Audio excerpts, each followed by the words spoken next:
Diabetic রোগীর রোজার emergency হাঁটা খাওয়া ইনসুলিন ডাক্তারের কাছ থেকে জেনে নিন। বিসমিল্লাহির রহমানির রহিম। প্রিয় দর্শক শ্রোতা, আসসালামু আলাইকুম।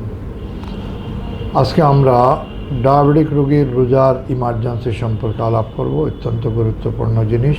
একজন ডায়াবেটিক রোগীর যে কোনো ইমার্জেন্সি যে কোনো সময় হইতে পারে।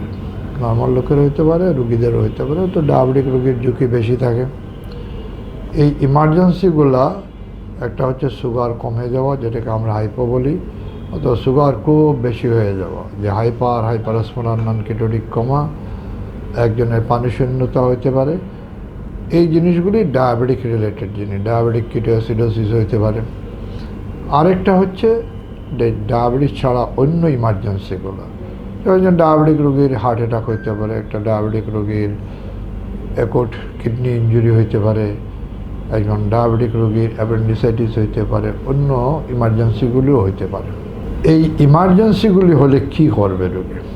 প্রথম কাজ হচ্ছে, ইমার্জেন্সি হলে রোজা ভেঙে ফেলবে, সুগার মাপবে।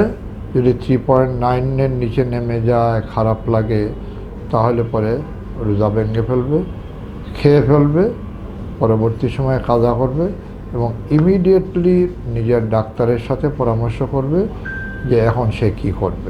এই ইমার্জেন্সিগুলি না হওয়ার জন্য তাহলে আমাদের কী করণীয়, এটা হচ্ছে খুব ইম্পর্ট্যান্ট। কারণ এই ইমার্জেন্সি হলে ঠিক করা, রোজা নষ্ট হলো। আমরা যদি এটাকে আগে থেকেই প্রস্তুতি নেই যে আমার জন্য ইমার্জেন্সি না হয়, সেটা হচ্ছে সব দিক দিয়ে ভালো।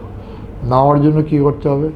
এই জন্যই আমরা বলি যে ডায়াবেটিক রোগী রোজা রাখার জন্য 2 থেকে 3 মাস আগের থেকে, বিশেষ করে রজব মাস থেকে ডাক্তারের সাথে পরামর্শ করে রোজার প্রস্তুতি নিন। রোজার ডাক্তারের পরামর্শ নিলাম আমরা। হাঁটা খাওয়া ইনসুলিন ডাক্তারের কাছ থেকে জেনে নিন, এই স্লোগানে আমরা জেনে নিলাম। তো ডাক্তার সাহেব আমার রোজার জন্য যে খাদ্য, ব্যায়াম এবং ঔষধের সমন্বয় করে দিলেন, আমার খাওয়া কি হবে, হাঁটা কি হবে, ঔষধগুলা ইফতারে কি, সেহরিতে কি, যেটা ঠিক করে দিলেন। এই নিয়মে আমি রজবে 2টা কি 3টা নফল রোজা রাখবো এবং শবে বরাতে 2টা কি 3টা রোজা রাখবো।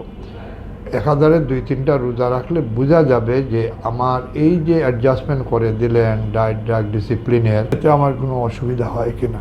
যদি অসুবিধা না হয়, আলহামদুলিল্লাহ, রমজানেও কোনো অসুবিধা হবে না। তাহলে এক হলো প্রস্তুতি, রোজার আগে রোজা রাখা। রোজার ভিতরে কিছু নিয়মকানুন মানতে হবে। 3 বারে খাওয়া 3 বারই খেতে হবে।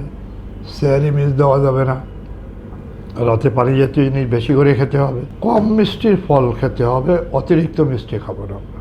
যেগুলি বেশি মিষ্টি সেগুলি খাবো না, কম মিষ্টির ফল খেতে হবে। তো আমি যদি কোনো খাওয়া মিস দিয়ে দেই, যেমন সেহরি খেলাম না, বা সেহরির টাইমে না খেয়ে আগে খেয়ে ফেললাম 2টার সময়, তাহলে একই ওষুধে আমার হাইপো হবে। কিন্তু সেম টাইম শেষের দিকে খাইলে, যেটা নিয়ম যে সেহরির শেষের দিকে সেহরি খাবো, তাহলে এটা হবে না। 2 নম্বর, আমার ওষুধ যেভাবে ঠিক করে দেওয়া। আমি যদি আমার সকালের ওষুধ ইফতারে নেই, রাতের ওষুধকে কম করে সেহরিতে নেই, তাহলে হাইপো হবে না। কিন্তু ভুলে যদি আমি আমার নিজের মনের মতো করে ঠিক করে নেই যে সকাল মানি তো শেষ রাত, সকালের ইনসুলিনকে শেষ রাতে দেই, সকালের ট্যাবলেটকে শেষ রাতে খাই, তাইলে হাইপো হয়। তাহলে আমাদের যে ইমার্জেন্সির মেইন হচ্ছে সুগারলেস হওয়া, সুগার কমে যাওয়া বা হাইপো হওয়া, এটার মেইন কারণ হচ্ছে অসাবধানতা। যে ডাক্তারের সাথে পরামর্শ না করে যদি আমি রোজা রাখতে যাই, তাহলে এসব বিপদে পড়ি। আর যদি আগে থেকে পরামর্শ করে ডাক্তারের নিয়ম অনুসারে আমি রোজা রাখি, তাহলে গবেষণায় দেখা গেছে, দেশ বিদেশের গবেষণায়, আমাদের গবেষণায়, যে যারা নিয়ম মেনে পরামর্শ মেনে রোজা রাখেন, তাদের সাধারণত এইসব ইমার্জেন্সি হয় না। তাহলে প্রস্তুতি নিয়ে আগে থেকে রোজা রেখে নিয়ম মেনে যদি আমি রোজা রাখি এবং রেগুলার যদি সুগার টেস্ট করি যে আমার সুগার ইফতার আগে কমে গেল কি না, ইফতার পর বাড়লো কি না, তাহলে পরে আমি আমার ডোজ অ্যাডজাস্ট করতে পারবো এবং রমজানেও আমার সুগার আলহামদুলিল্লাহ ভালো কন্ট্রোল থাকবে। এবং এটা পরীক্ষিত যে রমজানে সুগার কন্ট্রোল ভালো থাকে, ব্লাড প্রেশার ভালো থাকে, আমাদের খারাপ কোলেস্ট্রল কমে যায়, ভালো কোলেস্ট্রল যেটা এটা বাড়ে, বডির ইমিউন সিস্টেম যেটা, সেই জিনিসটা ইমপ্রুভ হয়।